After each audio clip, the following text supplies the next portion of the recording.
Some say he's a pirate and merciless profiteer. Others that he's a lovable rogue who steals from the rich to give to the poor. But what we do know is that Drecky Flint is a swashbuckling sky captain who always chases the horizon for adventure. Hello and welcome to this painting video. In this video we're going to show you how to paint your Drecky Flint from the Caridon Overlords. So grab those paintbrushes and shake those paint pots and let's get started.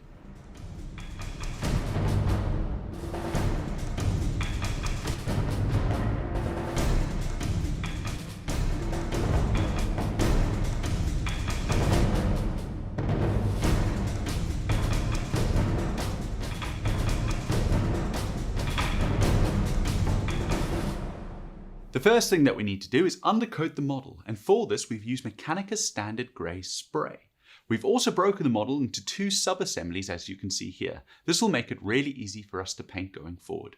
So the first paints that we're going to work on is going to be for the blue armor, and for this we're going to be using Thousand Suns Blue, Azuman Blue, Ahriman Blue and Baharoth Blue.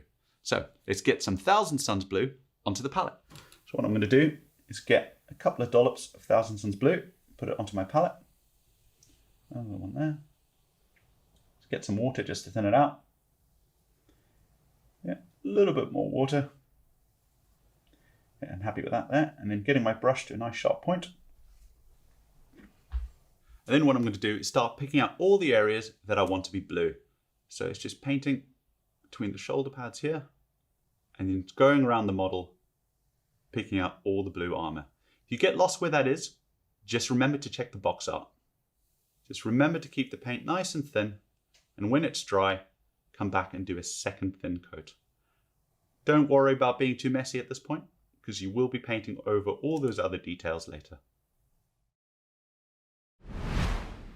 With that stage complete, we're now going to use Contrast Azuman Blue and run it into the recesses of all the blue armor. If you make any spills, just go back over with Thousand Suns Blue to tidy it up.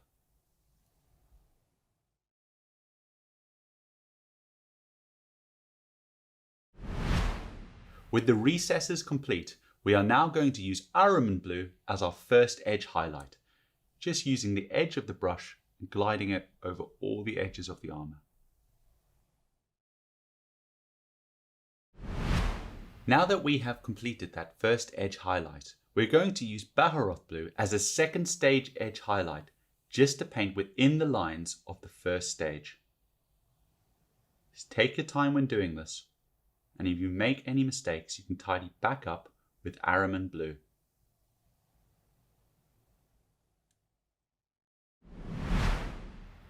And with that second stage edge highlight complete, the blue armor is now finished.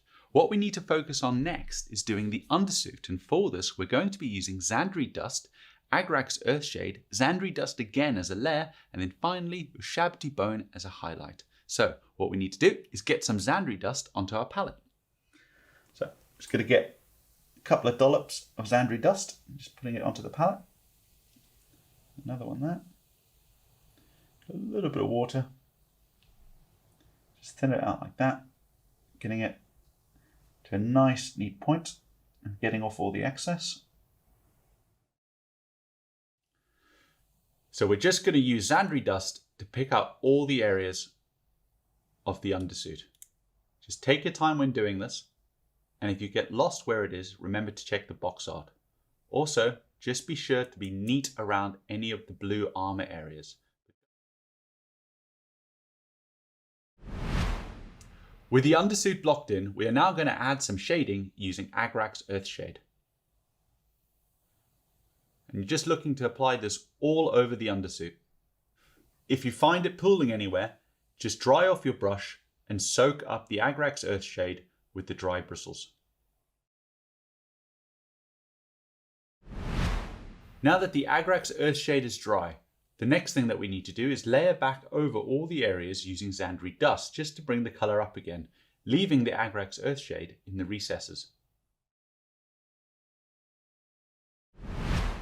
With the undersuit relayered up, we are now going to use Ushabti Bone as an edge highlight. Just take your time when doing this, and if you make any mistakes, you can tidy back up with Zandri Dust. And with that stage complete, the undersuit is now finished. The next thing that we need to do is to move on to doing the black leather and piping. And for this, we're going to be using Corvus Black, non-oil, and Dawnstone. So let's get some Corvus Black onto the palette. So I'm just going to get some Corvus Black from the pot there, get it onto the palette. Right, get a little bit of water, just thin it out. Yeah, I'm happy with that. And then just get the brush to a nice sharp point, as well as getting off all the excess. Then what we're going to do is start picking out all the black leather details. If you get lost where these are, just remember to check the box art. At the same time, we're going to pick out all the black piping. Just take your time when doing this. And if you make any mistakes by getting it onto the other areas that you painted, don't worry. You can just tidy back up using the previous steps that we've shown already. And there you go. You can see where I've picked out all the black details, where there's the leather on the boots, the straps around the armor, as well as the piping. The next thing that we're going to do is use non-oil and apply that all over those black details.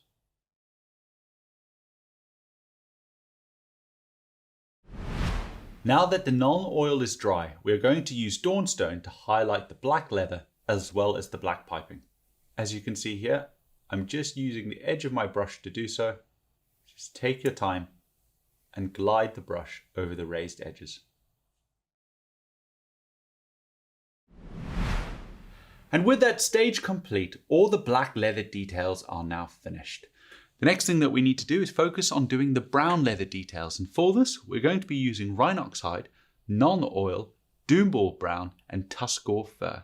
So what we need to do is get some Rhinoxide onto our palette. Just going to get a dollop of Rhinoxide here, get it onto the palette, get a little bit of water, just thin it out. So we are going to be focusing on his gloves, a couple of satchels on his back, as well as the leather straps on his boots. Just take your time when doing this, trying to be as neat as possible.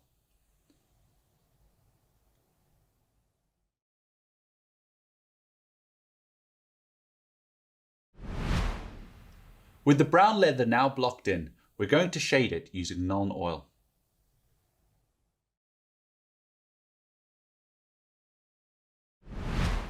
With the non-oil now dry, we are going to highlight the brown leather using Doomball Brown.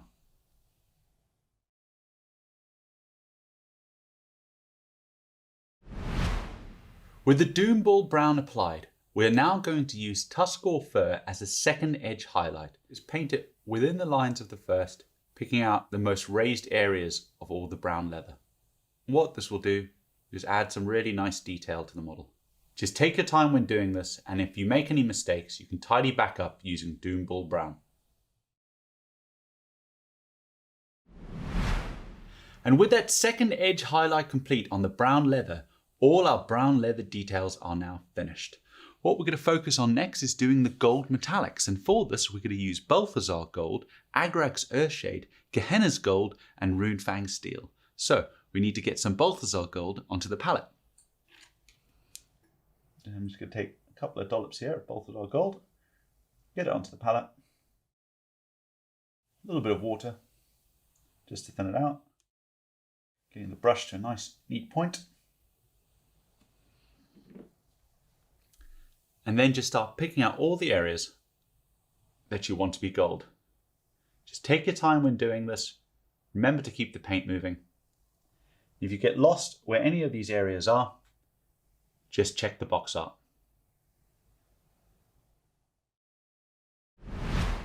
With all the gold details blocked in, we're now going to shade it using Agrax Earthshade.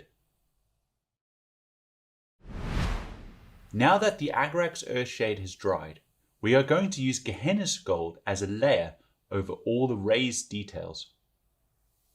Just make sure to leave the previous colours showing in the recesses. With that layer of Gehenna's Gold applied, we're now going to use Runefang Steel as an edge highlight over the highest raised areas. And with that stage complete, all the gold metallic details are now finished. What we need to do next is focus on doing the silver metallic details, and for this we're going to be using lead belcher, non-oil, runefang steel, and finally frost hard to add some interest to the weapon. So what we need to do is get some lead belcher onto the palette. So I'm just going to get a dollop here of lead belcher. Just put that onto the palette, a little bit more. Get a little bit of water, and that in there. Yeah, just a little bit more. Yeah, happy with that. And then get your brush to a nice sharp point. And what we're looking to do here is to pick out all the areas that we want to be lead belcher. Just go around the model and just remember to be careful when you're doing this, as you don't want to get any of that silver metallic onto the rest of the other details that you've completed. Now that the silver metallics have all been blocked in, we are going to apply non-oil all over them. Just take your time when doing this, and if it pulls anywhere, just dry off the brush and soak up the excess with the bristles. Now that the non-oil is dry, we're going to use runefang steel as an edge highlight just to pick out all the highest areas of the silver metallics, just like that. However, there's just something that I want to show you. When it comes to the business end of the axe there, what we're going to do is use runefang steel again just to paint in this whole edge here. And this will help to make it look nice and sharp.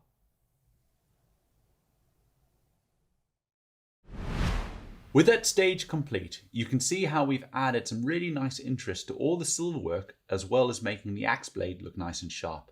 The next thing that we're going to do is use frost heart and put that all over the rune that you see on the axe head. This will help to give it a nice blue glow. With that final added detail of frost heart to the axe rune blade, all our silver metallic details are now complete. What we need to do next is to make sure that we clean our water pot, because we don't want to get any of those metallic flakes into the rest of our paint. So when we've done that, we're going to move on to doing the skin details. And for this, we're going to be using Catachan flesh, Agrax Earthshade, Blood Reaver flesh, Night Questor flesh, and then finally Kislev flesh. So the first thing that we need to do is get some Catachan flesh onto our palette. So I'm just going to get a dollop here, Catachan flesh, get that onto the palette, get some of our nice fresh water into it, and we just need to thin out this paint. And then we're going to want to start picking out just the face details here, making sure to keep the paint moving, and once it's dry, come back and do another coat. The important thing when doing flesh is you want to try and keep the paint as smooth as you can. So once you've painted an area, don't go back over it again until the paint's dry. This will stop it from adding texture.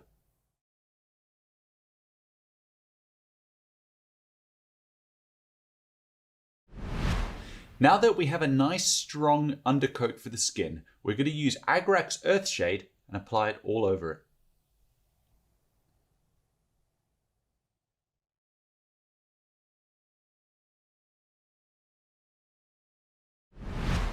With the Agrax Earthshade now dry, our next step is to use Blood Reaver flesh as a layer over the raised areas, just looking to leave the Agrax Earthshade and the Catachan flesh in the deeper recesses.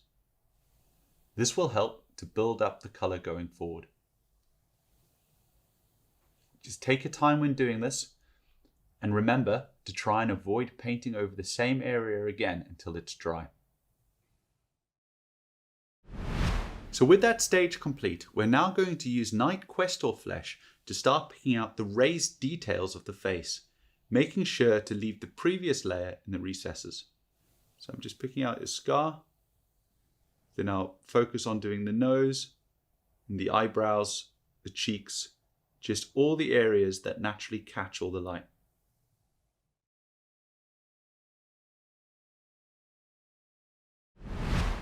And with that step complete, the last thing that we need to do is add Kislev flesh as a final edge highlight over all the features of the face.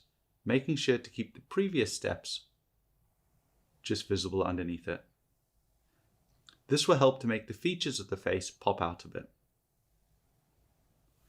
So you're looking again to focus on his nose, the eyebrows, the bridge of his nose as well, and the cheeks, as well as the top of the ears.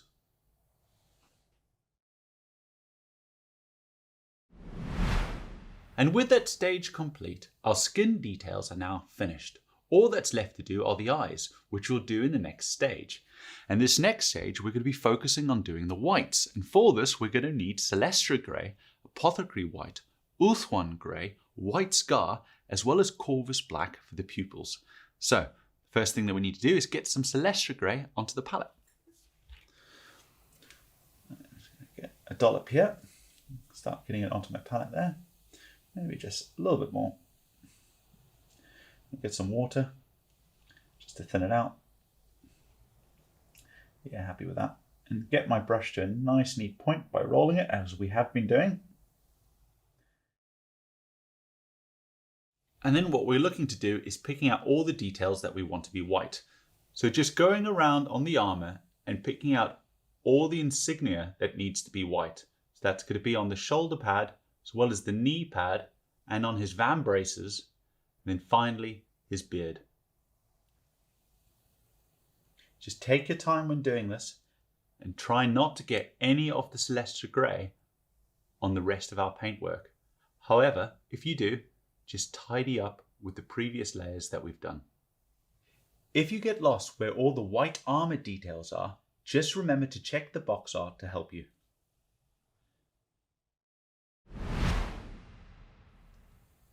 Now that the white areas have all been base coated, the next thing to do is to use Apothecary White straight from the pot and apply it all over our white areas.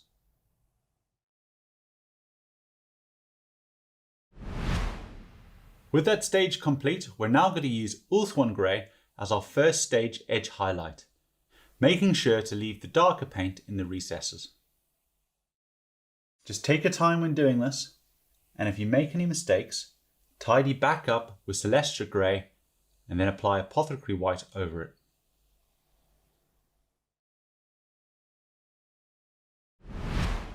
With that first highlight applied, we're now going to highlight using White Scar over all of the white areas. However, what we're going to show you is just doing the whites of the eyes. Just take your time when doing this, and a good thing to do is just to hold in your breath. With the eyeball painted and the rest of the white details highlighted using White Scar, our last step is to use Corvus Black just to paint the pupil. Again, take your time when doing this, and the best thing to do is to hold your breath. As you can see, I'm just making sure I'm touching the top and the bottom of the eyeball by painting a line down the center.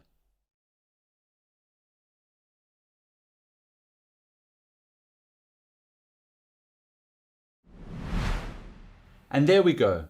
With the eyeballs complete, all the white details are now fully highlighted. The next thing that we need to do is to move on to doing the red details. And for this, we're going to be using Mephiston Red, Non-Oil, Evil Sun Scarlet, and Wild Rider Red. So the first thing that we need to do is get some Mephiston Red onto the palette. So what I'm going to do is just get a couple of dollops of Mephiston Red, get it onto my palette. Get some water just to thin it out. Yeah, that's nice there. And now what we're going to do is start to pick up all the areas that will want to be red. So it's this red cloth here at the back, as well as a couple of cables on the model, and then just this dial here. With the red details now blocked in, we're going to use Non-Oil and wash it all over them.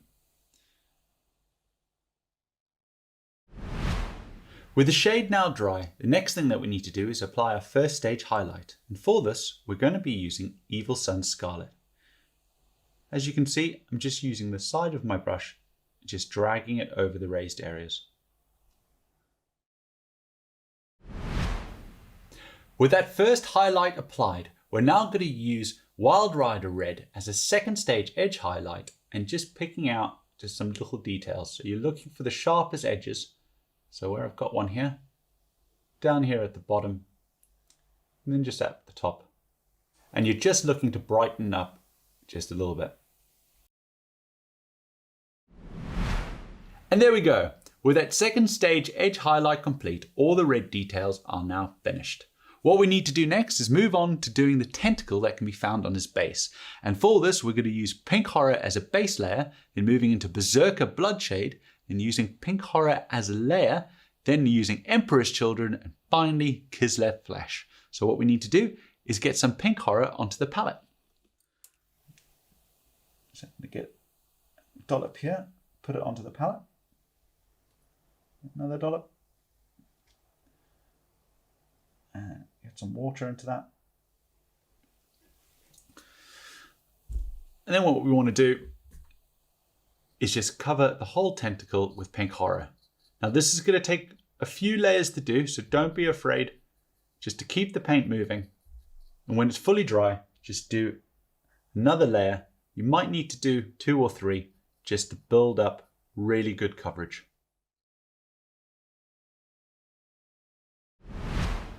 With a nice strong base layer of Pink Horror applied, we're now going to use Berserker Bloodshade and apply that all over it.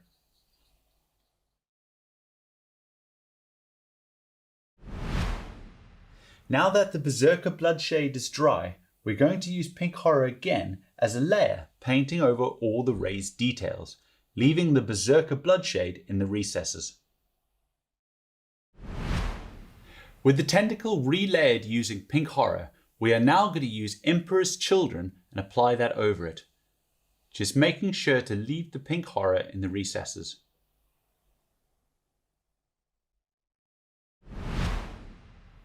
With the Emperor's Children now finished, we're now going to use Kislev Flesh in order to add some further detail. So for these underside of the tentacle here, we're just going to use Kislev Flesh just to give a nice two-tone difference between the top and the bottom of the tentacle. So just like that, across all these raised areas here. And then when it comes to doing the top of the tentacle, as you can see these warts, we're just going to paint over the top of them there. Just like that. And then pick out a few edge highlights just along the top of the fold where it's been cut.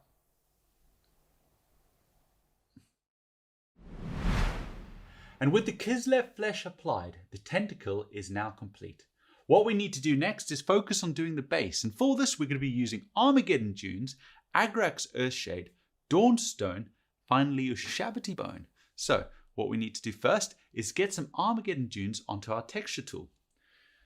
So what I'm going to do is use the large flat end of the texture tool and just get some Armageddon Dunes onto it, just like that. And then just apply that onto the base. And once it's on, I'm going to move to the small end of the texture tool and just start pushing that around the tentacle. As always, just remember, once you've applied all the texture onto the base, just let it stand for about an hour to dry.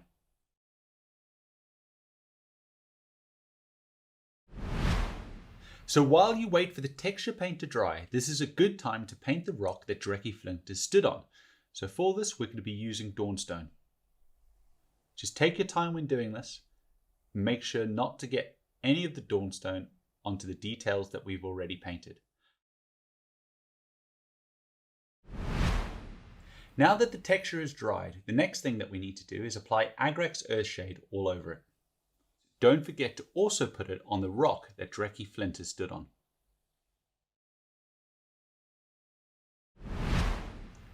Now that the Agrax Earthshade is dry, we need to focus on highlighting the texture. And for this, we're going to be using Ushabti Bone as a dry brush highlight. So what we need to do is get some Ushabti Bone onto our paintbrush. So I'm just going to get my paintbrush here and just dip it into the pot. And then what I want to do is try and get as much of the paint off on this piece of paper as I can. So what this does is help to dry off the brush as well as push the pigment into the bristles. And then what you do, you just need to test where it's at. So just like that. So I'm quite happy there. And then what we're going to do is just lightly drag the brush over the top of the texture like that, and you'll see the dry pigment picks up over the raised details of the texture, and this gives a nice natural highlight for the base. Don't forget to use a Shabbaty bone as a dry brush over the rock that Drecky Flint is stood on as well. And there we go. Now that the base has been fully highlighted, we need to move on to our last stage. And for this, we're going to be using Ard Coat and Blood for the Blood God just to add a little bit of extra detail to the tentacle. So the first thing that we need to do is get some Ard Coat onto our brush. So I'm just going to fill up my brush up with Ard Coat, just like that. And what I'm looking to do is just to get some Ard Coat onto the underside of the tentacle here, just to make it look nice and wet. The reason why we're using Ard Coat is that it has a slight gloss finish, which will really help to sell the effect that the underside is wet.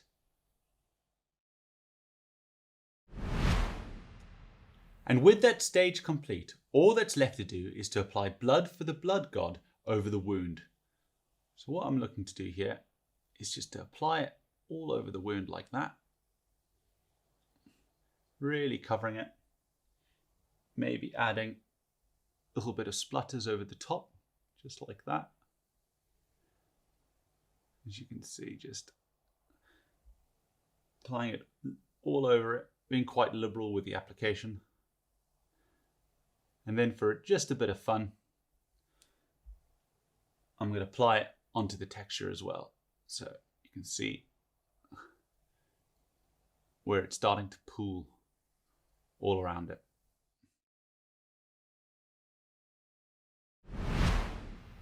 And there we go. With those final details complete, the tentacle is now finished. All that's left to do is to attach Drecky Flint to the base. With the model attached to the base, Drecky Flint is now complete. All that's left for you to do is to paint the rim of the base, and for this we've used Abaddon Black. With the base completed and the rim painted, the lovable rogue Drecky Flint is ready to command the skies and be a hero for your Caradon overlords. So, there are just a couple of things to remember. When highlighting the skin, remember to keep your paints nice and thin for smooth layers and a fantastic finish. Also, when using metallics, remember just to clear out your water pot, because this will help to stop any metallic flakes getting into the rest of your paints. Well, we hope you've enjoyed this video, and we hope you enjoy painting your own Drecky Flint, and we look forward to seeing you again soon. Goodbye.